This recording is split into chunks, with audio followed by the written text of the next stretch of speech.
ঠান্ডা মাথায় আরেকবার ভেবে দেখো বৌমা। ভাবাভাবি আমার সব শেষ হয়ে গেছে মা। মনে মনে যখন একবার সংকল্প করেই ফেলেছি, সেটা পূরণ না করে মা মনসার অপমান আমি কিছুতেই ঘটতে দিতে পারিনি।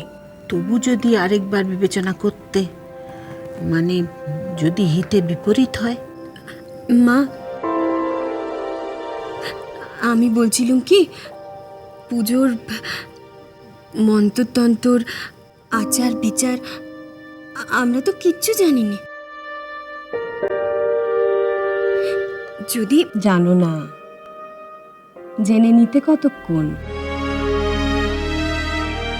মনে যদি ভক্তি আর সদ ইচ্ছে থাকে, কোনো বাধাই বাধা নয়, সেটা মনে রেখো। মানদা, বলুন মা। রাত পোয়ালেই তুমি কুমোরপাড়ায় যাবে। সর্দার কুমোরকে খবর দেবে, বলবে আমি ডেকেছি। বারবারই ঠাকুর দালানে বসে সে মনসা ঝাঁপি করবে, বোঝা গেছে? আমি ভোর ভোরে চলে যাব মা।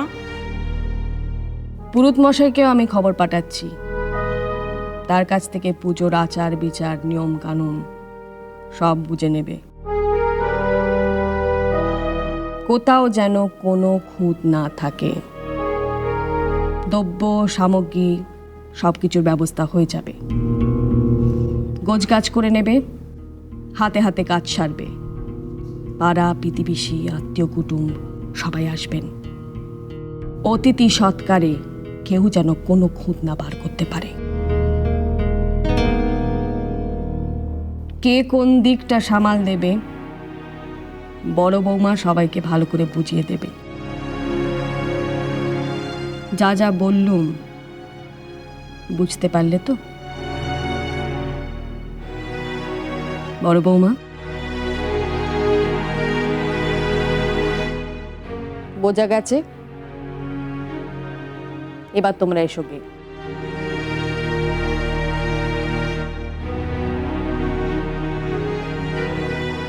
দাঁড়াও।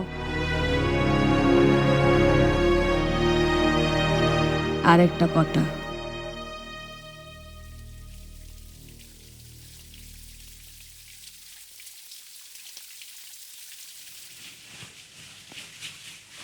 আর কত পরীক্ষা আমায় দিতে হবে পিতা?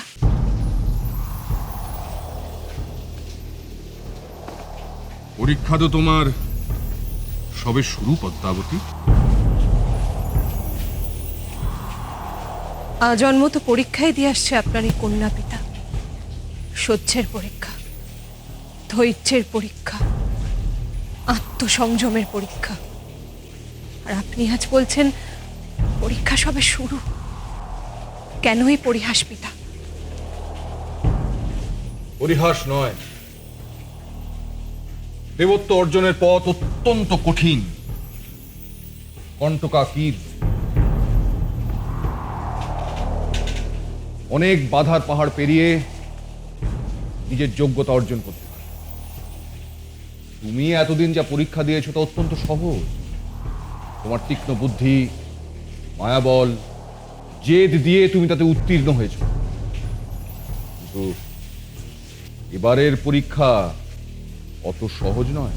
কি সেই পরীক্ষা? দয়া করে বলুন পিতা, আশঙ্কায় আমার বুক কাঁপছে। এতদিন তুমি তোমার প্রয়োজনে বহুবার আমার কাছে ছুটে গেছো।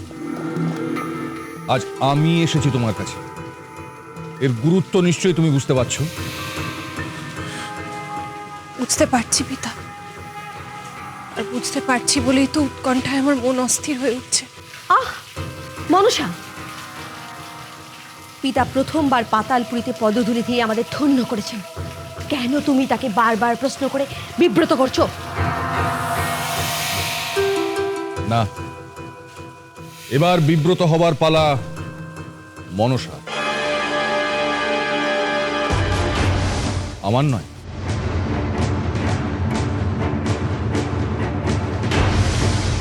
দীর্ঘদিন ধরে তুমি দেবীত্ব অর্জনের লক্ষ্যে ছুটে চলেছ পদ্মাবতী। তবে দেবীত্ব অর্জনের আগে আমার একটা কথা জানা দরকার, যে দেবী হলে কেমন দেবী হবে তুমি। কেমন দেবী অর্থাৎ? দেবী হওয়ার সব থেকে বড় শর্ত হলো ভক্তের ভক্তি লাভ করা, নিজেকে তার ভক্তির যোগ্য করে তোলা। আপনার কথার অর্থ আমার কাছে স্পষ্ট হলো না পিতা। ভক্ত আছে বলেই ভগবান আছে। ভক্তের ভক্তি ভগবানকে সৃষ্টি করে। তা যদি না হতো তাহলে ঈশ্বরের ঈশ্বরত্ব লোপ পেত। একজন ভক্তের তার দেবতাকে যতটা প্রয়োজন, দেবতারও তার ভক্তকে ততটাই প্রয়োজন। এবার বলো মানুষ, তুমি আর তোমার ভক্ত কি একে অন্যের পরিপূরক হয়ে উঠতে পারবে? তুমি কি পারবে ভক্তের ভগবান হতে? পারবো পিতা, পারবো আমি। তুমি এত যুদ্ধ করে দেবীত্ব অর্জনের পথে এগিয়ে যাচ্ছ, দেবী হওয়ার যোগ্যতা তোমার আছে কি? দেবী হওয়ার সমস্ত যোগ্যতা আমার আছে পিতা। বেশ, প্রমাণ করো। প্রমাণ করব কি করে পিতা? সনকা তোমার পুজোর আয়োজন করেছে, তার ভক্তি নিয়ে সন্দেহের কোনো অবকাশ নেই। 6টি সন্তানের বিয়োগ ব্যথায় জর্জরিত এক মা তার সন্তানের দীর্ঘায়ু কামনায় তোমাকে ডাকছে। সেই ডাকের মধ্যে নেই কোনো ছলনা, নেই কোনো অভিনয়। ভক্ত তার ভক্তির অর্ঘ্য নিবেদন করেছে। এবার আমাকে দেখতে হবে তুমি তাকে কি আশীর্বাদ দাও। ভক্তের ভগবান হয়ে উঠতে হবে তোমায়। কি আশ্বাস দেবে তুমি সনকাকে?